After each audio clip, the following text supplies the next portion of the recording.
March 15th, 2024, 2:17 in the morning.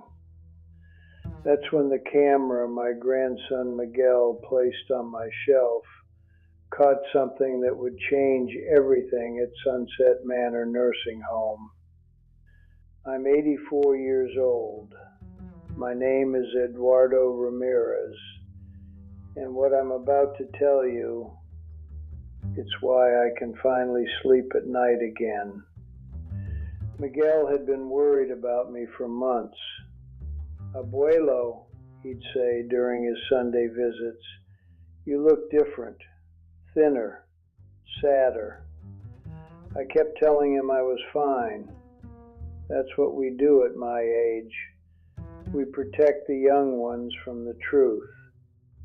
But Miguel, he's got his mother's stubbornness and his grandfather's eyes for details. He noticed things I thought I'd hidden well.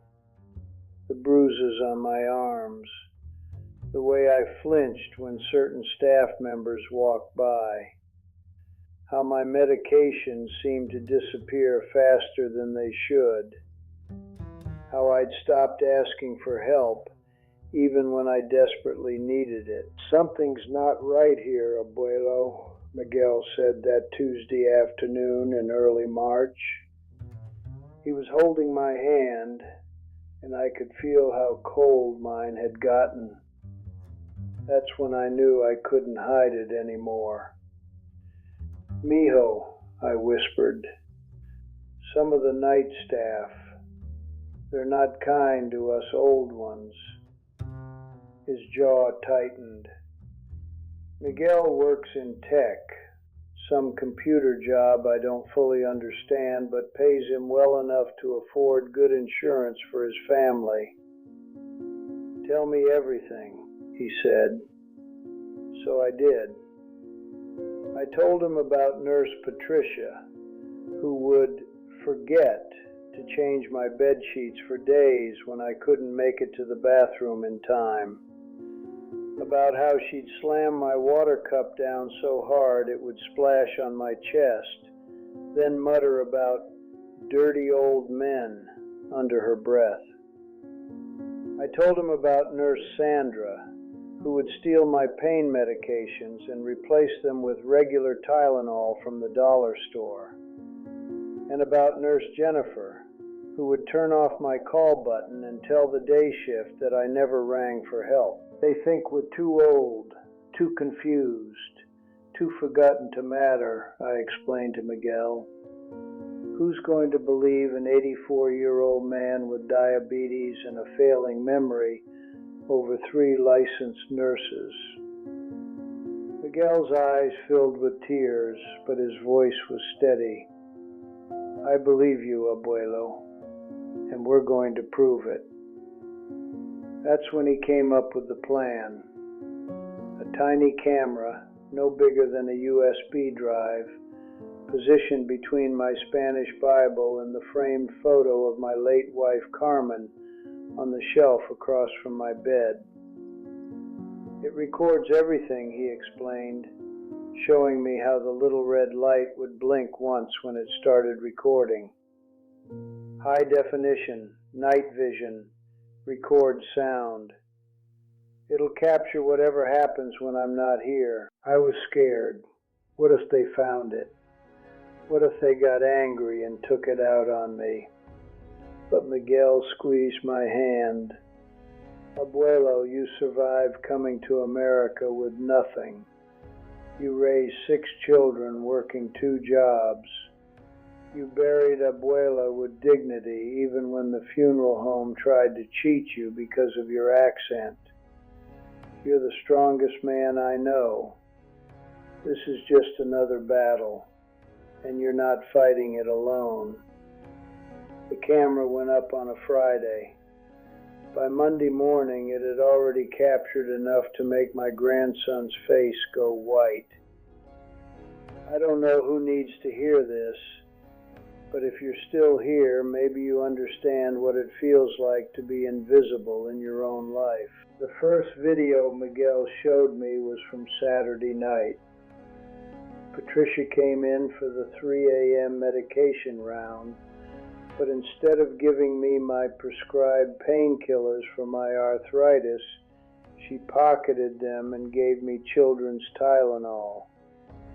Then she wrote in my chart that I had received the full dose. On camera, you could see her laughing to someone in the hallway about how the old Mexican probably can't tell the difference anyway. The second video was from Sunday evening. Sandra was supposed to help me to the bathroom, but when I rang the call button, she came in angry. "Again?" she hissed, grabbing my arm hard enough to leave marks. "You people are worse than babies." She yanked me up so roughly that I fell back onto the bed, hitting my head on the metal rail. Instead of helping, she just marked in the chart that I had successfully ambulated to bathroom with minimal assistance.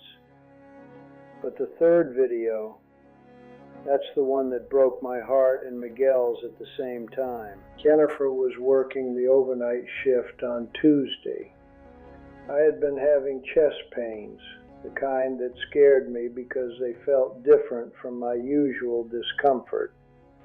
I pressed the call button, but she never came. I pressed it again 15 minutes later. Nothing.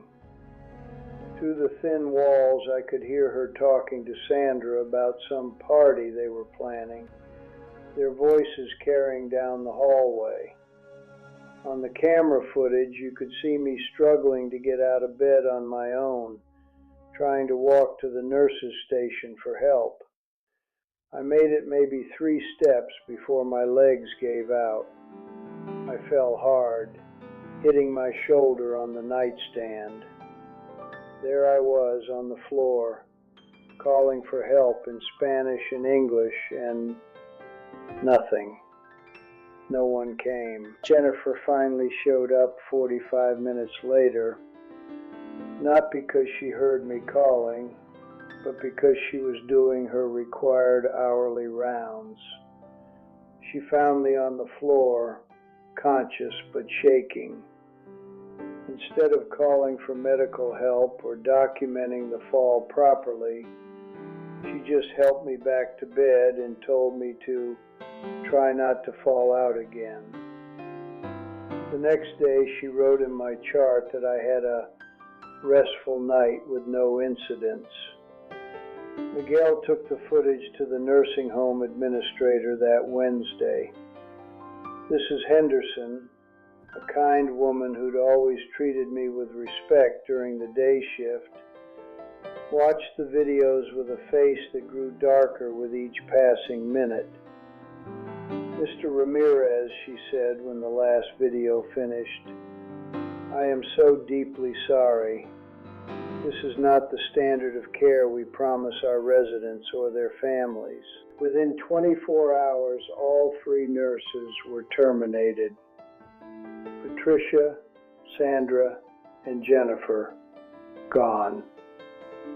Mrs. Henderson also reported them to the state nursing board, which means they'll likely lose their licenses permanently. But here's what Miguel and I didn't expect. Word spread through the nursing home about what had happened. Other residents started speaking up about their experiences. Maria in room 203 admitted that Patricia had been stealing her jewelry, piece by piece. Robert down the hall said Sandra had been giving him expired medications for months. Dorothy across from the nurse's station said Jennifer had been reading her private mail and sharing details about her finances with other staff members. The investigation that followed led to a complete overhaul of the night shift staff at Sunset Manor. 5 more employees were terminated. New policies were put in place. Increased supervision, mandatory body cameras for all staff during medication rounds, and a direct hotline for residents to report concerns. Most importantly, other families started taking action. The Johnsons put up a camera in their father's room at Pine Valley Nursing Home across town. The Martinez family installed one for their mother at Golden Years Care Center. Word spread through social media, through church groups, through the network of worried adult children who'd been sensing something was wrong but couldn't prove it. Miguel started a blog called Eyes on Care, where he shares information about residents' rights, how to choose quality nursing homes, and yes, how to legally install monitoring systems to protect your loved ones. It's helped dozens of families already. I was told nobody would care about an old man suffering. If you prove that wrong today, subscribe. More stories like this need to be heard. But the real victory isn't just about justice. It's about dignity.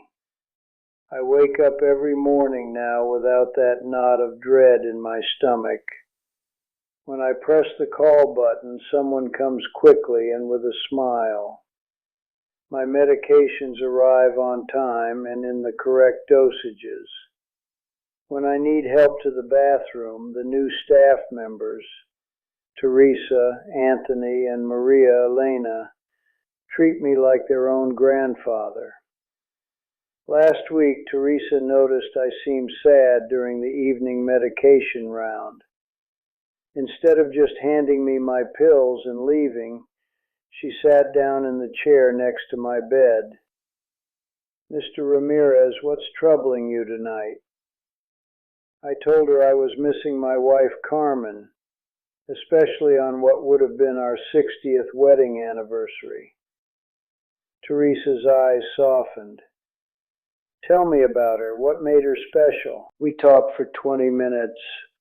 She didn't rush me, didn't act like my memories were a burden. When she finally got up to continue her rounds, she squeezed my hand gently. "Thank you for sharing her with me. She sounds like she was a beautiful woman who raised a beautiful family." That's what dignity looks like. That's what we all deserve, no matter how old we get, no matter how much help we need. The camera is still on my shelf. Miguel leaves it there as what he calls insurance. But I don't think we'll need it anymore.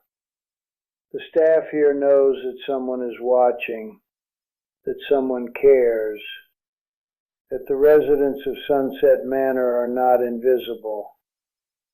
I sleep better now, not just because my pain medication actually works, but because I know that my voice matters, that Miguel's love for me mattered enough to take action, that sometimes standing up to bullies works, even when you're 84 and living in a nursing home. If you have elderly family members in care facilities, pay attention to the signs. Visit at different times of day. Ask questions. Trust your instincts. And if necessary, be like Miguel. Be the eyes and ears for someone who might not be able to protect themselves anymore. Every Tuesday, Miguel still comes to visit. But now, instead of worry lines around his eyes, I see peace. "How are they treating you, Abuelo?" he asks. "Like family," I tell him. And for the first time in 2 years, it's the truth. The camera on my shelf caught more than abuse that night in March. It caught the moment when one family refused to let their elder become invisible. Sometimes that's all it takes to change everything.